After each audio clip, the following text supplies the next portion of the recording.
അപ്പോൾ ഇനി അടുത്തതായിട്ട് നമ്മൾ ഒരു പ്രിസത്തിന്റെ ഏരിയ അല്ലെങ്കിൽ പരപ്പളവ് കണ്ടുപിടിക്കാനുള്ള ഇക്വേഷനാണ് നോക്കാൻ പോകുന്നത്. അപ്പോൾ ഇവിടെ നോക്കിയേ, ഇവിടെ ഒരു പ്രിസമാണല്ലേ, ഇതൊരു റെക്റ്റാങ്കുലർ പ്രിസമാണ്. എന്തുകൊണ്ടാണ് ഇതിന് റെക്റ്റാങ്കുലർ പ്രിസം എന്ന് വിളിക്കുന്നത്? ഇതിന്റെ ബേസുകൾ കണ്ടോ, ഇത് രണ്ടും ബേസുകളാണല്ലേ. ആ രണ്ട് ബേസുകളുടെയും ഷേപ്പ് എന്താണ്? റെക്റ്റാങ്കിൾ ഷേപ്പാണ്, ചതുരത്തിന്റെ ഷേപ്പാണ്. ഇവിടെ ഈ രണ്ട് ബേസിലും ട്രയാങ്കിൾസ് ആണ് വരുന്നതെങ്കിലോ അത് ട്രയാങ്കുലർ പ്രിസം ആവും അല്ലേ. അതെല്ലാം നമ്മൾ കഴിഞ്ഞ ആദ്യത്തെ ക്ലാസ്സിൽ പഠിച്ചിട്ടുണ്ടായിരുന്നു. അപ്പം ഇവിടെ നോക്കിയേ, ഇത് റെക്റ്റാങ്കുലർ പ്രിസമാണ്. ഇതിന്റെ ഏരിയ കണ്ടുപിടിക്കാനാണ് നമ്മളോട് ചോദിച്ചേക്കുന്നത്. അപ്പം നമുക്ക് ഇതിന്റെ ഇക്വേഷൻ കാണാതെ പഠിക്കേണ്ടതാണ്. എത്ര പേപ്പർ വേണം നമുക്ക് ഈ ഒരു റെക്റ്റാങ്കുലർ പ്രിസം ഉണ്ടാക്കാനായിട്ട്? അതാണ് അതിന്റെ ഏരിയ അല്ലെങ്കിൽ പരപ്പളവ് എന്ന് പറയുന്നത്. അപ്പൊ ഇവിടെ നമ്മൾ ഇനി സർഫസ് ഏരിയ കണ്ടുപിടിക്കണമെങ്കിൽ ഇവിടെ എത്ര സർഫസ് ഉണ്ടെന്ന് കണ്ടുപിടിക്കണം അല്ലെ. ഇവിടെ എത്ര സർഫസ് ഉണ്ട്? അതായത് രണ്ട് ബേസുകളുണ്ട്, അതുപോലെ തന്നെ 4 ലാറ്ററൽ സർഫസുകളുണ്ട് അല്ലെ. എല്ലാ പ്രിസത്തിലും ഒരേപോലെ ആയിരിക്കത്തില്ല ലാറ്ററൽ സർഫസുകൾ. നമ്മുടെ പ്രിസത്തിലെ ബേസുകളുടെ ഷേപ്പ് അനുസരിച്ചായിരിക്കും അതിന്റെ ലാറ്ററൽ സർഫസിന്റെ എണ്ണം മാറുന്നത്. അപ്പൊ ഇവിടെ റെക്റ്റാങ്കിൾ ആയതുകൊണ്ടാണ് ലാറ്ററൽ സർഫസ് 4 എണ്ണം വന്നത്. അതായത് 4 സൈഡ് ഉള്ളത് കൊണ്ട് ആ 4 സൈഡിലോട്ടും എന്താണ് ഓരോ റെക്റ്റാങ്കിൾസ് ഉണ്ട് അല്ലെ. അതാണ് അതിന്റെ ലാറ്ററൽ സർഫസ്. അപ്പൊ ഇവിടെ നോക്കിയേ, total surface area. Total surface area എന്ന് പറഞ്ഞാൽ ഈ പ്രിസത്തിന്റെ മൊത്തത്തിലുള്ള ഉപരിതല പരപ്പളവ് അല്ലെ. ഉപരിതലത്തിലുള്ള പരപ്പളവ് അതെങ്ങനെയാ കണ്ടുപിടിക്കുന്നത്? ഈ ഒരു പ്രിസത്തിലെ ലാറ്ററൽ സർഫസിന്റെ ഏരിയ, അതായത് പാർശ്വ പരപ്പളവ്, അതിന്റെ കൂടെ എന്ത് കൂട്ടണം? ഈ രണ്ട് ബേസ് കണ്ടോ, ബേസ് എന്ന് പറഞ്ഞാൽ എന്താണ്? പാദം. അപ്പൊ ബേസിന്റെ ഏരിയയും കൂടെ കൂട്ടണം, അതായത് പാദത്തിന്റെ പരപ്പളവും കൂടെ കൂട്ടണം. മനസ്സിലായോ? അപ്പൊ ഒരു പ്രിസത്തിന്റെ ഏരിയ കണ്ടുപിടിക്കുന്നത് എങ്ങനെയാണ്? ഏരിയ എന്ന് പറഞ്ഞാൽ ഈ മൊത്തം സൈഡുകളുടെയും ഏരിയ കണ്ടുപിടിക്കണം അല്ലെ. മൊത്തം സർഫസ് എന്ന് പറഞ്ഞാൽ നമ്മൾ അതിനെ എങ്ങനെയാണ് ഡിവൈഡ് ചെയ്യുന്നത്? സൈഡിലുള്ള സർഫസ്, അതായത് ലാറ്ററൽ സർഫസ്, അതിനെയാണ് പാർശ്യം എന്ന് പറയുന്നത്. പിന്നെന്താണ്? രണ്ട് ബേസുകളും ഉണ്ട് അല്ലെ. ബേസിനെ നമ്മൾ പാദം എന്നുമാണ് പറയുന്നത്. അപ്പൊ ഇതിന്റെ എല്ലാം ഏരിയ കണ്ടിട്ട് കൂട്ടുന്നതാണ് എന്ത്? ഏരിയ ഓഫ് എ പ്രിസം അല്ലെ, സ്തംഭത്തിന്റെ പരപ്പളവ്. അപ്പൊ അതിന്റെ ഇക്വേഷൻ എന്താണ്?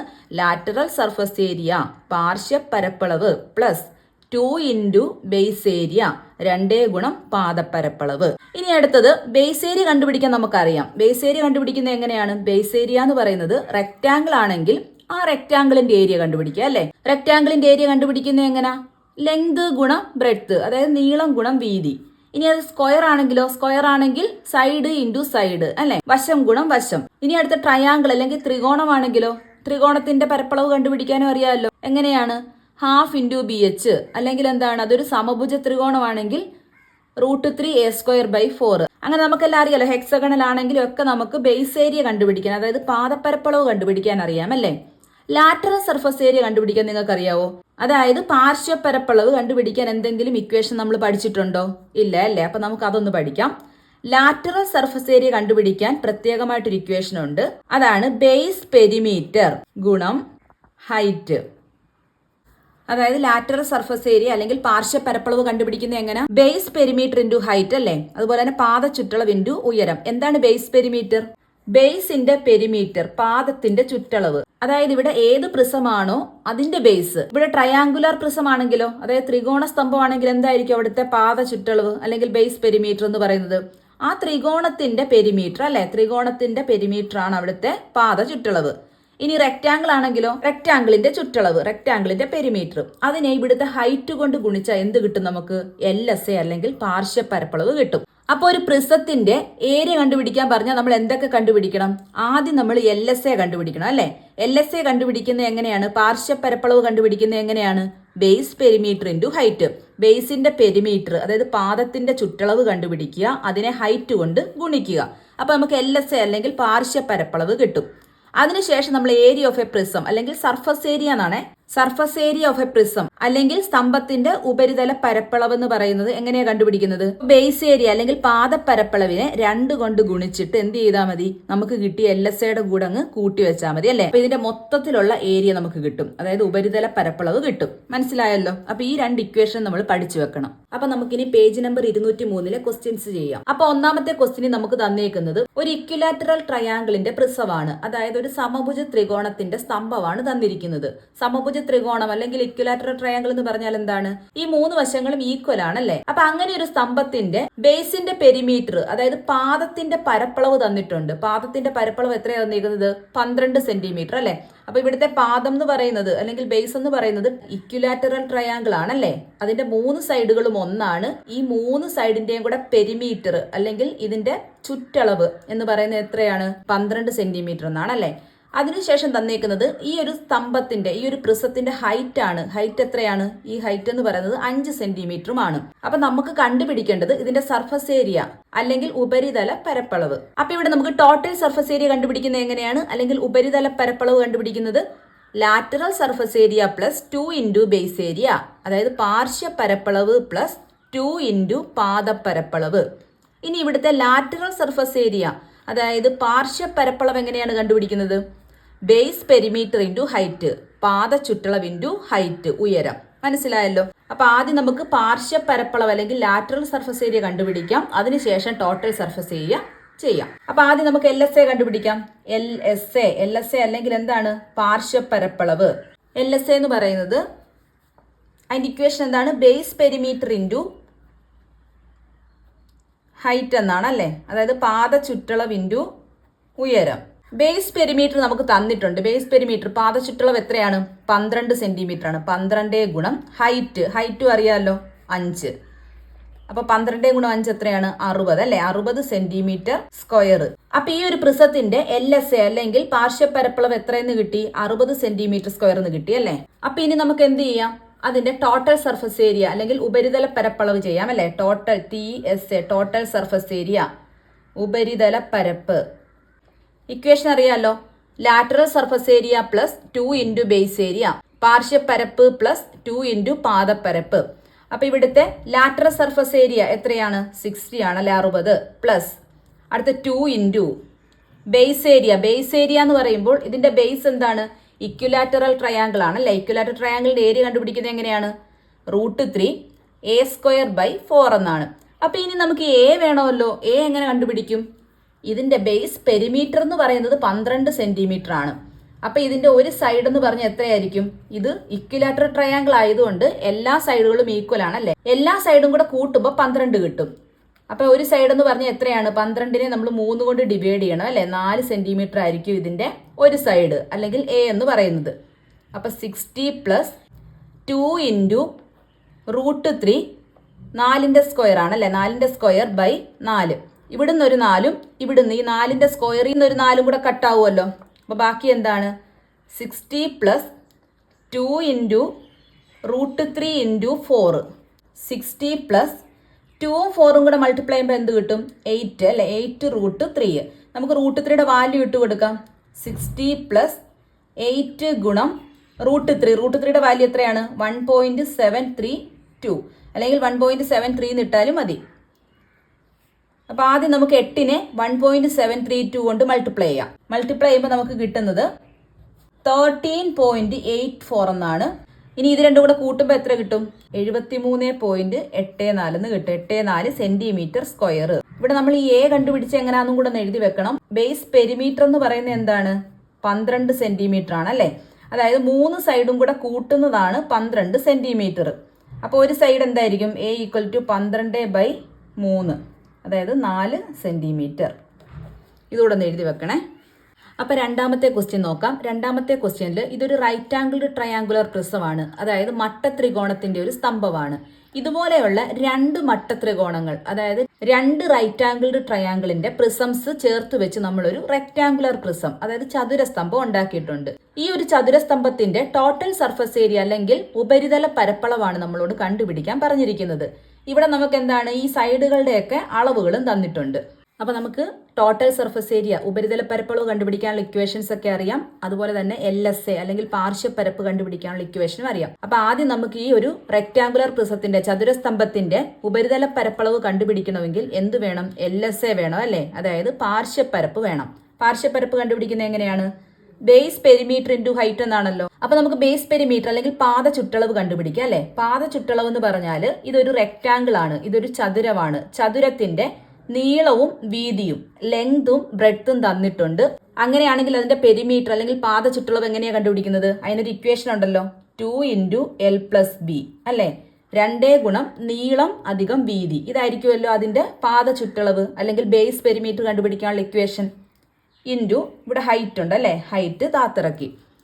അതായത് 2 into L plus B. Length എന്ന് പറയുന്നത് എത്രയാണ്? 12 ആണ് അല്ലെ? 12 പ്ലസ് ബ്രെഡ്ത്ത് എന്ന് പറയുന്നത് 5 ഗുണം ഹൈറ്റ് ഇവിടെ എത്രയാണ്? ഈ ഒരു പ്രിസത്തിന്റെ ഹൈറ്റ് ആണ് ഇവിടുത്തെ h. അപ്പൊ ആ പ്രിസത്തിന്റെ ഹൈറ്റ് എത്രയാണ്? 15 ആണ് അല്ലേ? അപ്പൊ ഇനി നമുക്ക് ഇതെല്ലാം കൂടെ ചെയ്താൽ മതി. അതായത് 2 ഗുണം 12 5 കൂടെ കൂട്ടുമ്പം 17 ഇൻറ്റു 15. ഇനി എല്ലാം കൂടെ ഗുണിക്കുമ്പം 510 എന്ന് കിട്ടും. 510 സെന്റിമീറ്റർ സ്ക്വയർ. അപ്പൊ പാർശ്വപ്പരപ്പ് അല്ലെങ്കിൽ LSA എന്ന് പറയുന്നത് എത്രയാണ്? ലാറ്ററൽ സർഫസിന്റെ ഏരിയ എല്ലാം കൂടെ എത്ര കിട്ടി? 510 എന്ന് കിട്ടി അല്ലേ? ഇനി നമുക്ക് ടോട്ടൽ സർഫസ് ഏരിയ കണ്ടുപിടിക്കാം. ടോട്ടൽ സർഫസ് ഏരിയയിലെ ലാറ്ററൽ സർഫസ് ഏരിയ നമുക്ക് കിട്ടി അല്ലേ? ഉപരിതല പരപ്പളവിലെ പാർശ്വപ്പരപ്പ് നമുക്ക് കിട്ടിയിട്ടുണ്ട്. ഇനി എന്തൊക്കെ വേണം? ബേസ് ഏരിയയും കൂടെ വേണം അല്ലെ? ബേസ് ഏരിയ കൂടെ ചെയ്തിട്ട് നമുക്ക് ടോട്ടൽ സർഫസ് ഏരിയ കണ്ടുപിടിക്കാം. അപ്പൊ ബേസ് ഏരിയ അല്ലെങ്കിൽ പാദപരപ്പ് ഇതെങ്ങനെയാ കണ്ടുപിടിക്കുന്നത്? റെക്ടാംഗിളിന്റെ ഏരിയ കണ്ടുപിടിക്കുന്നത് എങ്ങനെയാ? ലെങ്ത് ഇൻറ്റു ബ്രെഡ്ത്ത് അല്ലെങ്കിൽ എന്താണ്? നീളം ഗുണം വീതി. നീളവും വീതി എത്രയാണ്? 12ഉം 5ഉം ആണല്ലേ? 12ഉം 5ഉം കൂടെ മൾട്ടിപ്ലൈ ചെയ്യുമ്പം 60. അപ്പൊ നമുക്ക് 60 സെന്റിമീറ്റർ സ്ക്വയർ എന്ന് ബേസ് ഏരിയ അല്ലെങ്കിൽ പാദപരപ്പളവും കിട്ടി. അപ്പൊ TSA കണ്ടുപിടിക്കാൻ LSA നമുക്ക് കിട്ടിയിട്ടുണ്ട്. LSA എത്രയാണ്?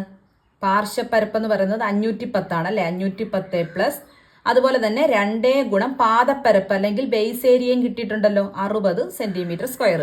510 പ്ലസ് 6 ഇൻറ്റു 2 എത്രയാണ്? 12 ആണ് അല്ലെ? 120. അപ്പൊ ഇത് രണ്ടും കൂടെ കൂട്ടുമ്പോൾ എത്ര കിട്ടും? 510 120 കൂടെ 630 സെന്റിമീറ്റർ സ്ക്വയർ. അപ്പൊ ഇവിടുത്തെ ആ ഒരു പ്രിസത്തിന്റെ ഏരിയ എത്ര കിട്ടി? ടോട്ടൽ സർഫസ് ഏരിയ ഉപരിതല പരപ്പളവ് എന്ന് പറയുന്നത് 630 സെന്റിമീറ്റർ സ്ക്വയർ എന്ന് കിട്ടും. അടുത്ത മൂന്നാമത്തെ ക്വസ്റ്റ്യനിൽ ഒരു ത്രികോണ സ്തംഭമാണ് തന്നേക്കുന്നത്. ഒരു ട്രയാങ്കുലർ പ്രിസമാണ് തന്നേക്കുന്നത്. ഈ ട്രയാങ്കുലർ പ്രിസത്തിന്റെ ബേസ് ഉണ്ടല്ലോ, ബേസ് എന്ന് പറയുന്നത് എന്തായിരിക്കും? ട്രയാങ്കിൾ ആയിരിക്കും അല്ലേ? അതുകൊണ്ടാണല്ലോ അതിനെ ട്രയാങ്കുലർ പ്രിസം എന്ന് പറയുന്നത്. അപ്പൊ ആ ട്രയാങ്കിളിന്റെ ആ ബേസിന്റെ സൈഡുകൾ തന്നിട്ടുണ്ട്. അതായത് ട്രയാങ്കിളിന്റെ 3 സൈഡ് നമുക്ക് തന്നിട്ടുണ്ട്. പിന്നെന്ത് തന്നിട്ടുണ്ട്? ആ ഒരു പ്രിസത്തിന്റെ ആ ഒരു സ്തംഭത്തിന്റെ ഹൈറ്റ് ഉയരവും തന്നിട്ടുണ്ട്. ഇത്രയും തന്നിട്ടുണ്ട്. നമുക്ക് കണ്ടുപിടിക്കേണ്ടത് LSAയും അതായത് പാർശ്വപ്പരപ്പും അതുപോലെ തന്നെ TSA ടോട്ടൽ സർഫസ് ഏരിയ ഉപരിതല പരപ്പുമാണ് കണ്ടുപിടിക്കേണ്ടത്. അപ്പൊ LSA കണ്ടുപിടിക്കാൻ എന്ത് ചെയ്യും? നമുക്കറിയാം LSA എന്ന് പറയുന്നത് എന്താണ്? പാർശ്വപ്പരപ്പാണല്ലേ? അതെങ്ങനെയാണ് കണ്ടുപിടിക്കുന്നത്? ബേസ് പെരിമീറ്റർ ഇൻറ്റു ഹൈറ്റ് എന്നാണ്. അതായത് പാദ ചുറ്റളവ് ഇൻറ്റു ഹൈറ്റ് എന്നാണ്. പാദ ചുറ്റളവ് എന്താണ്? പാദത്തിന്റെ ചുറ്റളവ് എന്താ? ഈ 3ഉം കൂടെ കൂട്ടുന്നതാണല്ലേ?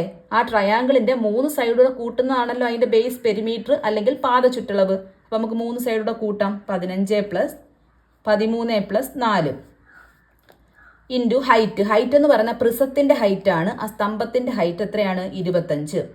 അപ്പൊ ഇത് 3 കൂടെ കൂട്ടുമ്പോൾ എത്ര കിട്ടും? 32 എന്ന് കിട്ടും അല്ലെ? 32 ഗുണം 25 800 സെന്റിമീറ്റർ സ്ക്വയർ.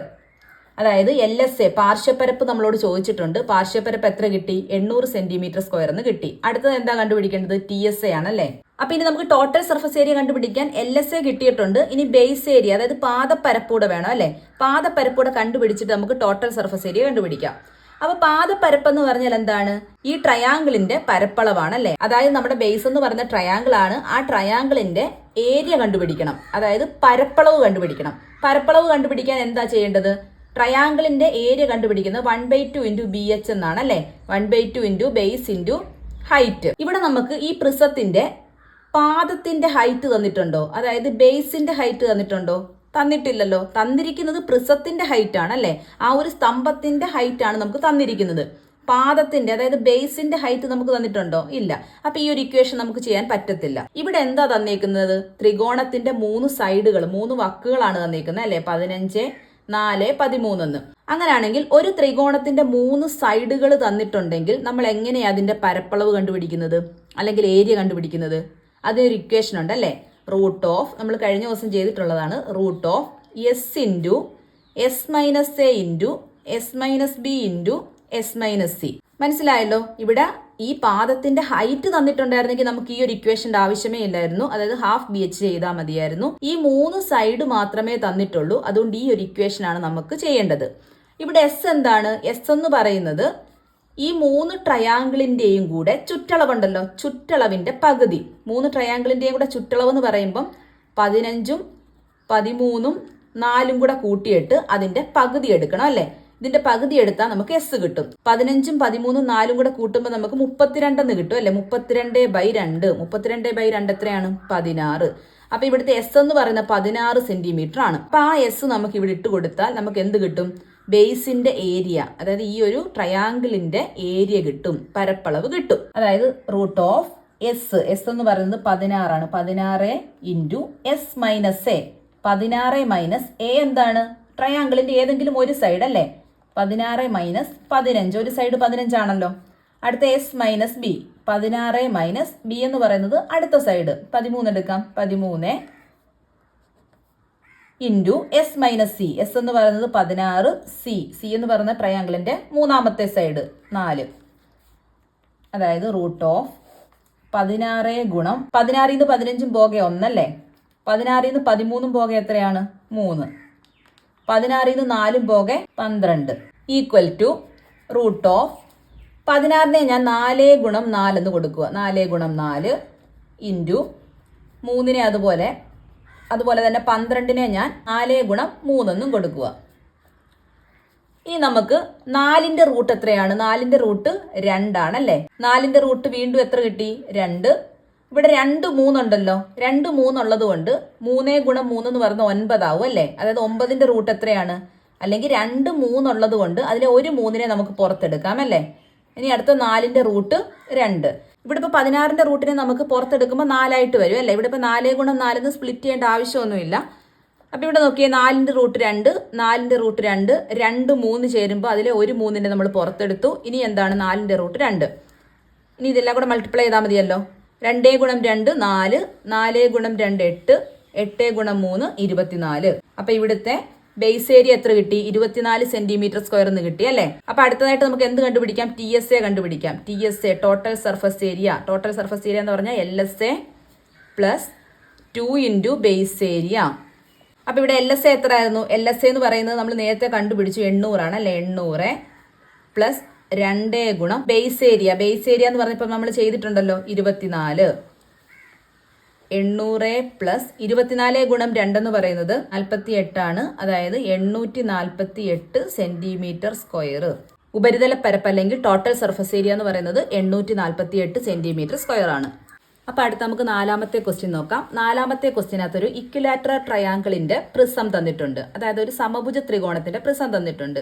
അതിന്റെ LSA അതായത് പാർശ്വപരപ്പ് 120 സെന്റിമീറ്റർ ആണെന്ന് തന്നിട്ടുണ്ട്. ഇനി ഇതുപോലെ 2 ഇക്വിലാറ്ററൽ ട്രയാങ്കിൾ അതായത് 2 സമഭുജ ത്രികോണത്തിന്റെ പ്രിസങ്ങൾ ചേർത്ത് വെക്കുമ്പോഴാണ് ഒരു റോംബസിന്റെ പ്രിസം അല്ലേ? റോംബസ് എന്ന് പറഞ്ഞാൽ എന്താണ്?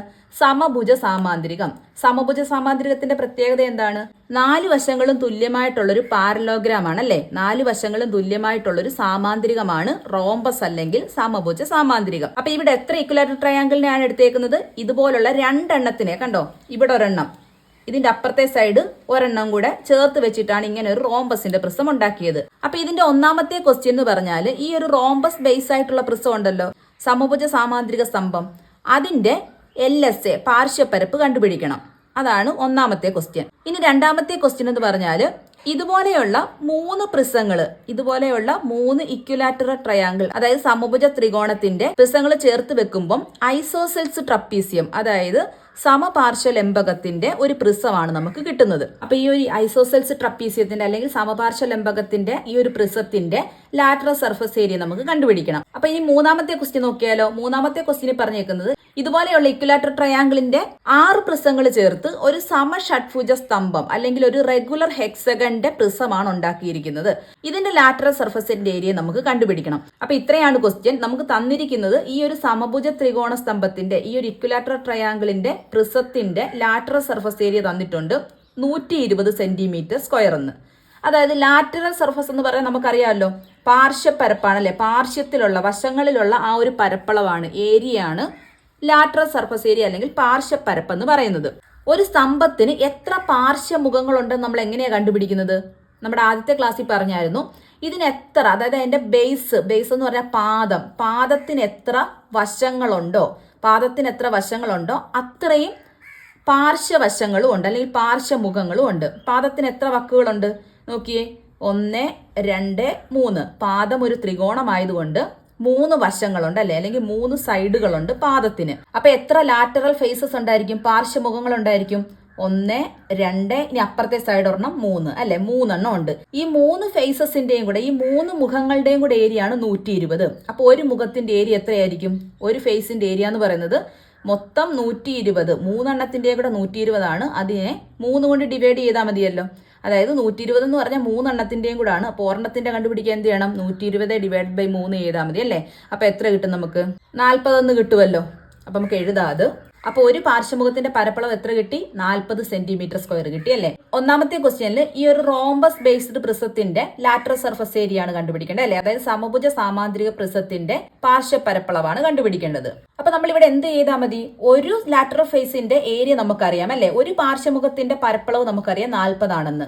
അങ്ങനെയാണെങ്കിൽ ഇവിടെ എത്ര പാർശ്വമുഖങ്ങൾ ഉണ്ടെന്ന് കണ്ടുപിടിച്ചാൽ പോരെ? അപ്പൊ ഇവിടെ നോക്കിയേ, ഈ ഒരു പ്രിസത്തിന്റെ ബേസ് എന്ന് പറയുന്നത് റോംബസ് ആണല്ലേ? അതായത് സമഭുജ സാമാന്തരികമാണ്. അപ്പൊ അതിന് എത്ര സൈഡ് ഉണ്ട്? 1, 2, 3, 4. അങ്ങനെയാണെങ്കിൽ ഈ ഒരു പ്രിസത്തിന് എത്ര ലാറ്ററൽ ഫേസ് ഉണ്ടായിരിക്കും?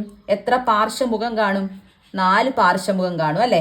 അപ്പൊ ഇവിടെ നമുക്ക് ഒരു പാർശ്വമുഖത്തിന്റെ ഏരിയ എന്ന് പറയുന്നത് 40 ആണെങ്കിൽ 4 എണ്ണത്തിന്റെ ഞാൻ കണ്ടുപിടിച്ചാൽ മതിയല്ലോ. 4 എണ്ണത്തിന്റെ കണ്ടുപിടിക്കുമ്പോൾ എത്ര കിട്ടും? 160 സെന്റിമീറ്റർ സ്ക്വയർ എന്ന് കിട്ടും. അപ്പൊ അടുത്തതായിട്ട് നമുക്ക് ഈ ഒരു ഐസോസെൽസ് ട്രപ്പീസിയം ബേസ് ആയിട്ട് വരുന്ന ഈ പ്രിസത്തിന്റെ ലാറ്ററൽ സർഫസ് ഏരിയ ആണ് വേണ്ടത്. അതായത് ഈ ഒരു സമപാർശ്വ ലംബക സ്തംഭത്തിന്റെ പാർശ്വപരപ്പാണ് നമുക്ക് കണ്ടുപിടിക്കേണ്ടത്. അപ്പൊ ആദ്യം നമുക്ക് എന്താ കണ്ടുപിടിക്കേണ്ടത്? ഇതിന് എത്ര ലാറ്ററൽ ഫേസസ് ഉണ്ടെന്നല്ലേ? അതായത് ഇവിടെ എത്ര പാർശ്വമുഖം ഉണ്ടെന്നാണ് കണ്ടുപിടിക്കേണ്ടത്. അതിന് നമ്മൾ എന്ത് ചെയ്യും? ഈ സൈഡുകൾ നോക്കും അല്ലെ? ഇതൊരു സൈഡാണല്ലേ? അപ്പൊ 1, ഇതൊരു സൈഡ് 2, 3, ഇത് 4, ഇവിടെ 5. അപ്പൊ ഇവിടെ എത്ര ലാറ്ററൽ ഫേസ് ഉണ്ട്? 5 എണ്ണം ഉണ്ട് അല്ലേ? അപ്പൊ നമുക്ക് പാർശ്വപരപ്പ് കണ്ടുപിടിക്കാം. ഒരെണ്ണത്തിന്റെ 40 ആണ്. അങ്ങനെ എത്ര എണ്ണം ഉണ്ട്? 5 എണ്ണം ഉണ്ട്. 4 20, അതായത് 200 സെന്റിമീറ്റർ സ്ക്വയർ. അപ്പൊ ഐസോസെൽസ് ട്രപ്പീസിയം ബേസ്ഡ് പ്രിസത്തിന്റെ LS എത്രയാണ്? 200 സെന്റിമീറ്റർ സ്ക്വയർ എന്ന് കിട്ടി അല്ലേ? അപ്പൊ ഇതിന്റെ മൂന്നാമത്തെ ക്വസ്റ്റ്യനിൽ സമഷഡ്ഭുജ സ്തംഭമാണ് അല്ലെ? റെഗുലർ ഹെക്സഗണിന്റെ പ്രിസമാണ്. അതിന് എത്ര സൈഡ് ഉണ്ട്? 1, ഇവിടെ 2, ഇത് 3, 4, 5, 6. അല്ലെങ്കിൽ നമുക്കറിയാം സമഷഡ്ഭുജത്തിന് എത്ര ലാറ്ററൽ ഫേസ് ഉണ്ട്? 6 എണ്ണം ഉണ്ട് അല്ലേ? അപ്പൊ ഒരെണ്ണത്തിന്റെ 40 ആണ്. 6 എണ്ണം ഉണ്ട്. 6 4 എത്രയാണ്? 240 സെന്റിമീറ്റർ സ്ക്വയർ. അപ്പൊ അഞ്ചാമത്തെ ക്വസ്റ്റ്യൻ നമുക്ക് നോക്കാം. അഞ്ചാമത്തെ ക്വസ്റ്റ്യനിൽ വശങ്ങളെല്ലാം 10 സെന്റിമീറ്റർ വീതമുള്ള 6 സ്ക്വയറിന്റെ മെറ്റൽ ഷീറ്റുകൾ, അതായത് 6 സമചതുര തകിടുകൾ, അതായത് ഇങ്ങനെയാണ്. ഇപ്പൊ 1, 2, 3, 4, 5, 6 ഇതിന്റെ എല്ലാം വലിപ്പം ഒന്ന് തന്നെയാണ്. അപ്പൊ ഇങ്ങനെയുള്ള 6 സമചതുരത്തിന്റെ മെറ്റൽ ഷീറ്റ് അല്ലെങ്കിൽ 6 സമചതുരത്തിന്റെ തകിടുകൾ ചേർത്ത് വെച്ചിട്ട് നമ്മൾ എന്തുണ്ടാക്കി? ഒരു ക്യൂബ് ഉണ്ടാക്കി അല്ലേ? അപ്പൊ ഇതിന്റെ ടോട്ടൽ സർഫസ് ഏരിയ അല്ലെങ്കിൽ ഉപരിതല പരപ്പും അതുപോലെ തന്നെ ഇതിനകത്ത് എത്ര ലിറ്റർ വെള്ളം കൊള്ളുമെന്ന് നമുക്ക് കണ്ടുപിടിക്കണം. അപ്പൊ ഇവിടെ നമുക്ക് ടോട്ടൽ സർഫസ് ഏരിയ അതായത് സമചതുരത്തിന്റെ ഉപരിതല പരപ്പളവ് കണ്ടുപിടിക്കാൻ എന്ത് ചെയ്താൽ മതി? ഒരു ഫേസിന്റെ ഏരിയ കണ്ടുപിടിച്ചാൽ മതി അല്ലേ? ഒരു ഫേസിന്റെ ഏരിയ എന്ന് പറഞ്ഞാൽ ഇതൊരു സമചതുരമാണല്ലോ. ഈ കാണുന്നത് ഒരു സമചതുരമാണല്ലോ. എന്നെങ്കിലല്ലേ സമചതുര സ്തംഭം അല്ലെങ്കിൽ ക്യൂബ് കിട്ടത്തുള്ളൂ. അപ്പൊ ഒരെണ്ണം സമചതുരമാണല്ലേ? ഒരു സ്ക്വയർ ആണ്. ആ ഒരു സ്ക്വയറിന്റെ ഒരു സൈഡ് എന്ന് പറയുന്നത് എന്താണ്? 10 ആണല്ലേ? അങ്ങനെ എല്ലാത്തിന്റെയും സൈഡുകൾ എന്താണ്? 10 വീതമാണ്. അപ്പൊ ഈ ഒരു ഫേസിന്റെ ഏരിയ എത്രയായിരിക്കും? A സ്ക്വയർ അല്ലേ? A സ്ക്വയർ എന്ന് പറയുന്നത് 10ന്റെ സ്ക്വയർ, അതായത് 100 ആണല്ലേ? 100 സെന്റിമീറ്റർ സ്ക്വയർ. അങ്ങനെയാണെങ്കിൽ ഈ ഒരു സമചതുര സ്തംഭം അതായത് ഈ ക്യൂബ് ഉണ്ടാക്കാൻ എത്ര മെറ്റൽ ഷീറ്റ്സ് എടുത്തു? എത്ര തകിടുകൾ എടുത്തു? 6 എണ്ണം എടുത്തു അല്ലേ? ഒരെണ്ണത്തിന്റെ 100 ആണെങ്കിൽ 6 എണ്ണത്തിന്റെ എങ്ങനെയാണ് കണ്ടുപിടിക്കുന്നത്? 100 ഗുണം 6 അല്ലെങ്കിൽ 6 ഗുണം 100 അല്ലേ? എത്രയാണ്? 600 സെന്റിമീറ്റർ സ്ക്വയർ. അപ്പൊ total surface area of A cube അതായത് സമചതുര സ്തംഭത്തിന്റെ ഉപരിതല പരപ്പളവ് എന്ന് പറയുന്നത് എത്ര കിട്ടി? 600 സെന്റിമീറ്റർ സ്ക്വയർ എന്ന് കിട്ടി. അടുത്ത് നമുക്ക് എന്താ കണ്ടുപിടിക്കേണ്ടത്? അടുത്തത് ഇതിനകത്ത് എത്ര ലിറ്റർ വെള്ളം കൊള്ളുമെന്നാണ് അല്ലേ? എത്ര ലിറ്റർ വെള്ളം കൊള്ളുമെന്ന് ചോദിച്ചാൽ നമ്മൾ എന്താ കണ്ടുപിടിക്കുന്നത്? അതിന്റെ വോളിയം ആണ് അല്ലേ? വോളിയം കണ്ടുപിടിക്കുന്നത് എങ്ങനെയാ? ബേസ് ഏരിയ ഇൻറ്റു ഹൈറ്റ്, പാദപ്പരപ്പ് ഇൻറ്റു ഹൈറ്റ്. ഇവിടുത്തെ ബേസ് ഏരിയ എന്ന് പറയുന്നത് A സ്ക്വയർ ആണ് അല്ലേ? നമ്മൾ കണ്ടുപിടിച്ച് വെച്ചിട്ടുണ്ട് 100 എന്ന്. ബേസ് ഏരിയ എന്ന് പറയുന്നത് ഇതൊരു ക്യൂബ് ആയതുകൊണ്ട്, ഇതൊരു സമചതുര സ്തംഭം ആയതുകൊണ്ട് അതിന്റെ ബേസ് ഏരിയ എന്താണ്? സൈഡിന്റെ സ്ക്വയർ ആണ് അല്ലേ? A സ്ക്വയർ ആണ്. അതായത് A സ്ക്വയർ എന്ന് പറയുന്നത് 10ന്റെ സ്ക്വയർ ആണ്. 10ന്റെ സ്ക്വയർ എന്ന് പറഞ്ഞാൽ 100 ആണ്. നമ്മൾ നേരത്തെ ആദ്യത്തെ ക്വസ്റ്റ്യൻ ചെയ്തിട്ടുണ്ട്. ഇനി ഹൈറ്റ് എന്ന് പറയുന്നത് എന്ത് തന്നെയാണ്? ക്യൂബ് ആയതുകൊണ്ട് ഇവിടുത്തെ ഹൈറ്റും എത്ര തന്നെയാണ്? 10 തന്നെയാണ് അല്ലേ? അപ്പൊ ഇവിടുത്തെ വോളിയം എത്രയാണ്? 1000 സെന്റിമീറ്റർ ക്യൂബ് എന്നാണ്. 1000 സെന്റിമീറ്റർ ക്യൂബ് എന്നാണ് ഇവിടുത്തെ വ്യാപ്തം കിട്ടുന്നത്. ഇനി നമ്മളോട് ചോദിച്ചേക്കുന്നത് എത്ര ലിറ്റർ വെള്ളം കൊള്ളുമെന്നാണ് അല്ലേ? എത്ര സെന്റിമീറ്റർ ക്യൂബ് വെള്ളം കൊള്ളുമെന്നല്ല ചോദിച്ചേക്കുന്നത്, എത്ര ലിറ്റർ വെള്ളം കൊള്ളുമെന്നാണ് ചോദിച്ചേക്കുന്നത്. അതിന് നമുക്ക് അറിയേണ്ട ഒരു കാര്യം, 1000 സെന്റിമീറ്റർ ക്യൂബ് എന്ന് പറയുന്നത് എന്താണ്? 1 ലിറ്റർ ആണ്. അപ്പൊ നമുക്ക് സെന്റിമീറ്റർ ക്യൂബിനെ ലിറ്ററിലോട്ടാക്കണമെങ്കിൽ എന്ത് ചെയ്യണം? ലിറ്ററിലോട്ടാക്കണമെങ്കിൽ 1000 കൊണ്ട് ഡിവൈഡ് ചെയ്യണം അല്ലേ? അപ്പൊ ഇവിടുത്തെ വോളിയം എന്ന് പറയുന്നത് 1000 സെന്റിമീറ്റർ ക്യൂബ് ആണ്. 1 സെന്റിമീറ്റർ ക്യൂബ് എന്ന് പറഞ്ഞാൽ 1/1000 ആണ് അല്ലെ? 1/1000 ലിറ്റർ ആണ്. അങ്ങനെയാണെങ്കിൽ 1000 സെന്റിമീറ്റർ ക്യൂബ് എന്ന് പറഞ്ഞാൽ എന്താണ്? 1000 ഗുണം 1/1000. 1000 കൊണ്ട് ഡിവൈഡ് ചെയ്യണം. എത്ര കിട്ടും അപ്പം? 1000 കൂടെ കട്ട് ചെയ്യും. അപ്പം 1 ലിറ്റർ. അപ്പം ഇവിടെ എത്ര ലിറ്റർ വെള്ളം കൊള്ളും?